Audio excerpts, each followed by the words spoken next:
once we got engaged. Did you get engaged before going into battle, or you Oh got? yeah, before going overseas, as soon as I got commissioned, we were engaged. But I would not marry.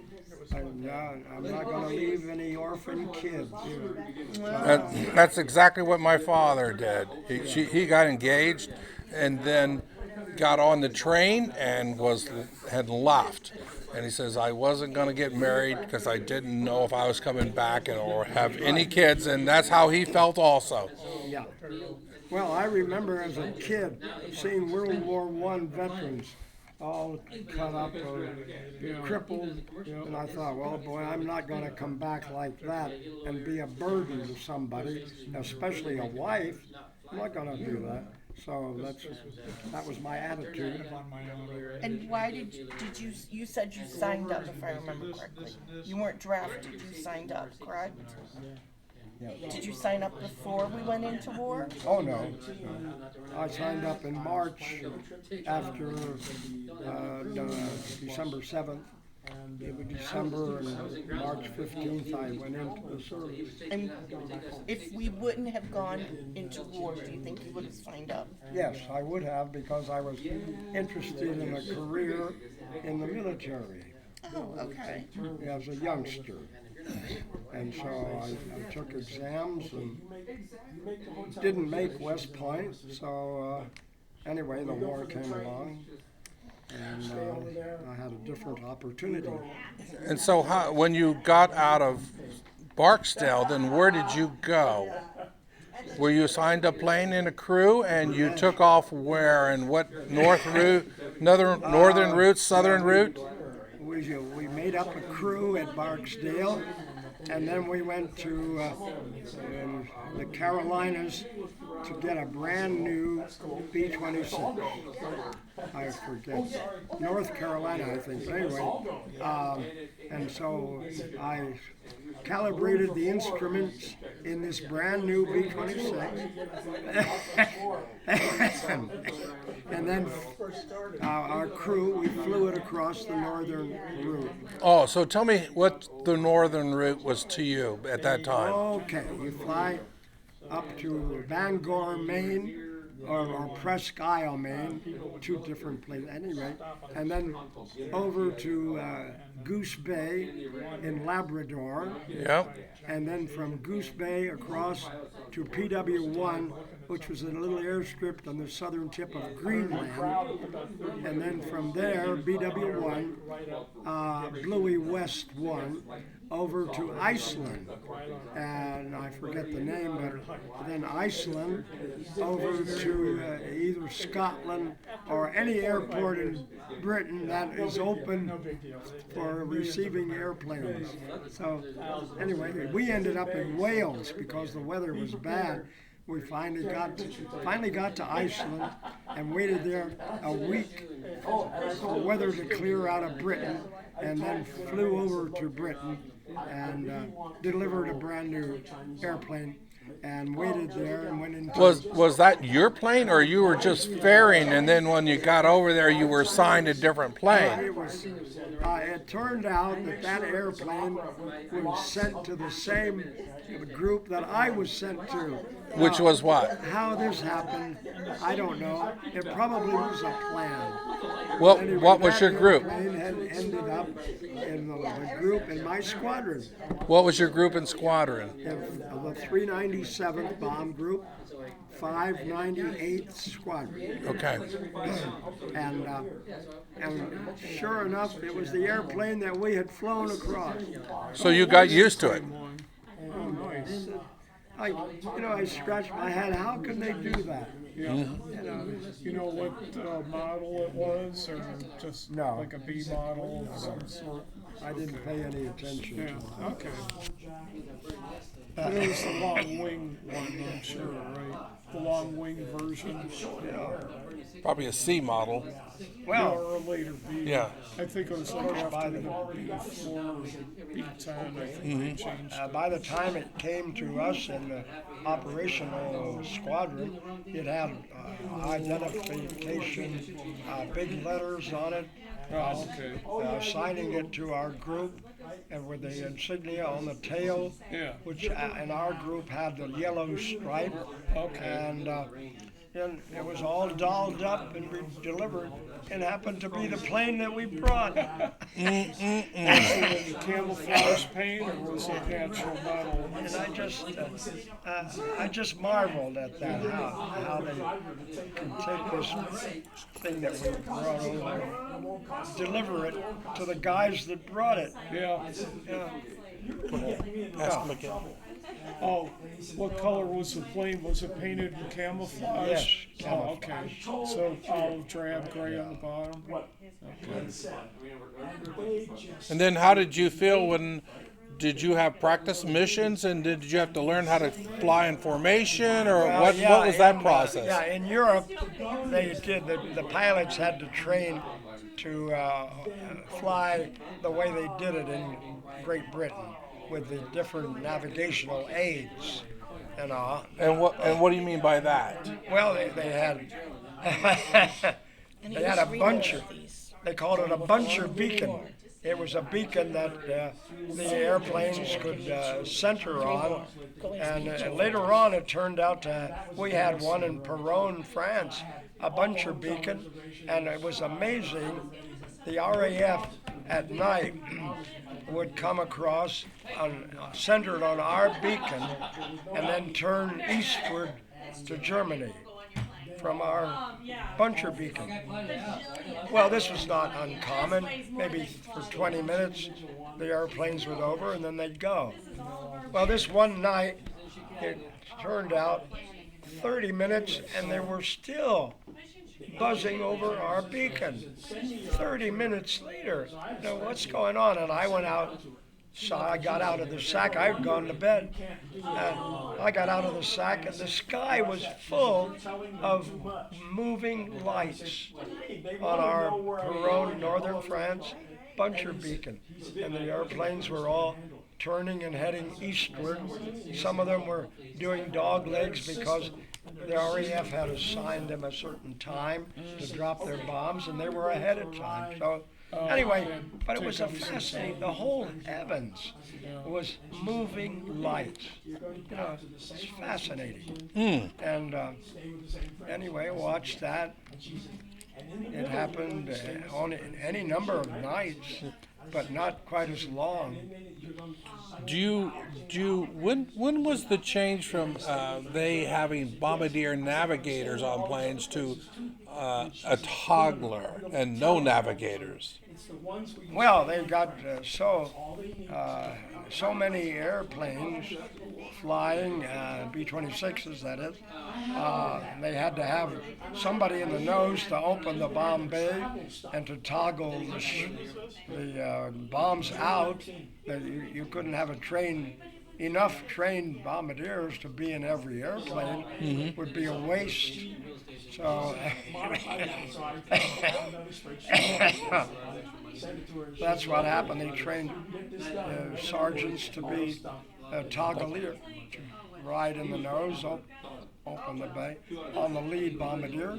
And so any number of missions, I was the lead bombardier. And So you not only navigated, but you also dropped bombs. oh yeah, So the toggle switches themselves, was there two of them or only one? one on Okay. the right-hand bulkhead. Oh, it was on the right side. I guess Yeah, I got mine on the wrong and the side. nose is over here. It's the volunteer, anyway. The machine that dropped the bombs so many The seconds. intervalometer. There, you got it. Boy, I'm all tongues. That's good. Do you need That's, water? Would you like some water? No. Okay. Anyway, where were we? Oh yeah, we The were. We intervalometer. just Sorry, I interrupted with the we opened the bomb bays. The toggaliers and the wing ships would open their bomb bays and be ready to drop the bombs. And As soon as you let loose, right? And I would get in. It got so that I could line up on the bomb run, which was usually 2 minutes. I could line up on the bomb run in about 30 seconds because my pilot and I, we practiced.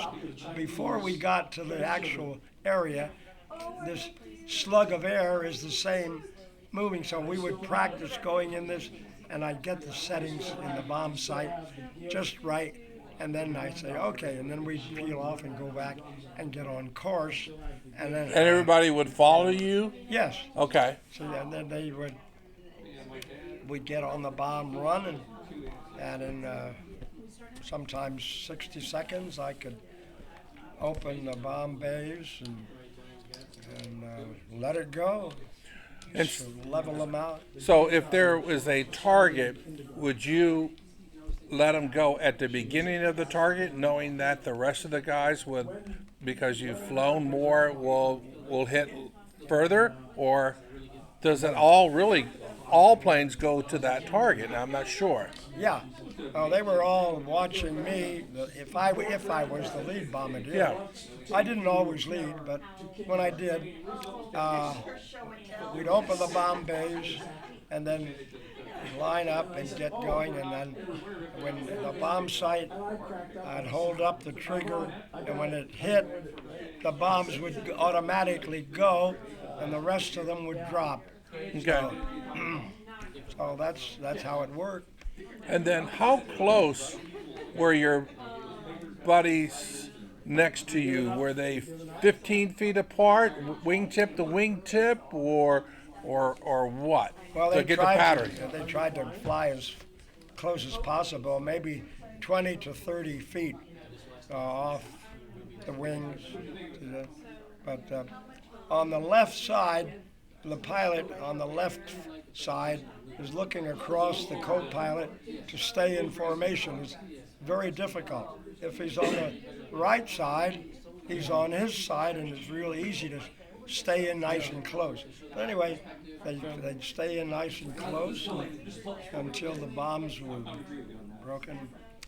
And then would the planes then go apart after their bombs, or would they still stay in that tight Well, because you of Yeah, protection? you get more relaxed. Once you get in there nice and tight as possible, they'll drop the bombs, and then you turn away, and boy, then you would relax and space out a bit.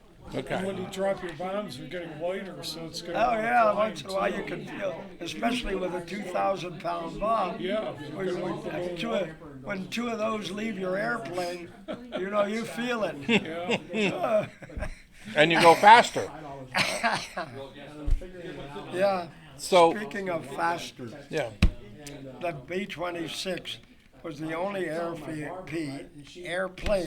that had the equipment for blind bombing What's blind bombing? Pathfinder. without being able to see the target Oh, through the clouds. Is that the Pathfinder? Yeah, the Pathfinder. The Pathfinders would be leading, and only the old B-26s had them. Only Then they the old. transitioned to the A-26, which 100 miles faster. And so you can imagine a formation of A-26s lagging behind on this B-26, and then he drops the bomb, the Pathfinder drops the bomb, and then they turn away, and then the A-26s, they push the throttle forward, and they go like this. The 9th Air Force came out quickly with an order: do not leave the B-26 until you're in friendly territory. Well, one thing I've heard, the A-26, they used to have that problem on takeoff where they would snap roll too if they lost. So they redesigned the wings so it wouldn't do it, but it's all lessons from the Marauder. Made it a much safer plane. And if you ever look at the flaps on one and look at a modern airliner, it does the same thing, so they can all trace it back to the invader. Well, they were transitioning, the groups were transitioning to A-26s. Our group never did. The war was over before our group went to A-26s, so I had no experience with the A-26. So what are some, what's the word I want to use? What are some of the fun times? No, the scary times. Oh, scary. Or don't you want to talk about it? Oh. If you don't want to talk about it, I'll respect that. He's biting his nails. Yeah. The scary times. Oh, there were so many scary times. I think every one was a scary time to some degree.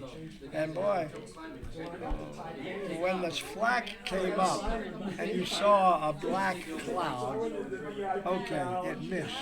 But if you saw the fire of that black cloud, That's bad. you're too close. Or it was They too know close. your altitude. Oh, boy. Anyway. And so on your bomb run, did you have to stay straight, or were you doing that every 20 seconds? I got to move the plane and still go, and then go back to the original? How'd that happen? No, the bomb run was planned for 2 minutes. So, you get on your bomb run, and you hold it straight and level and bomb. Well, so it was up to me as a lead bombardier and my pilot to figure out how to stay on the bomb run more than a minute. 2 minutes was out of the question. So we practiced away from the enemy so that we could get on the bomb run. We would stay in formation and get on the bomb run and settle in for about 60 seconds. Okay, 60 seconds. 60 seconds, because that's life or death between 1 minute and 2 minutes, because they're still targeting you when you're just going that way. Yeah, they sure were. So you were stationed in Europe the entire time. Yep, in Europe.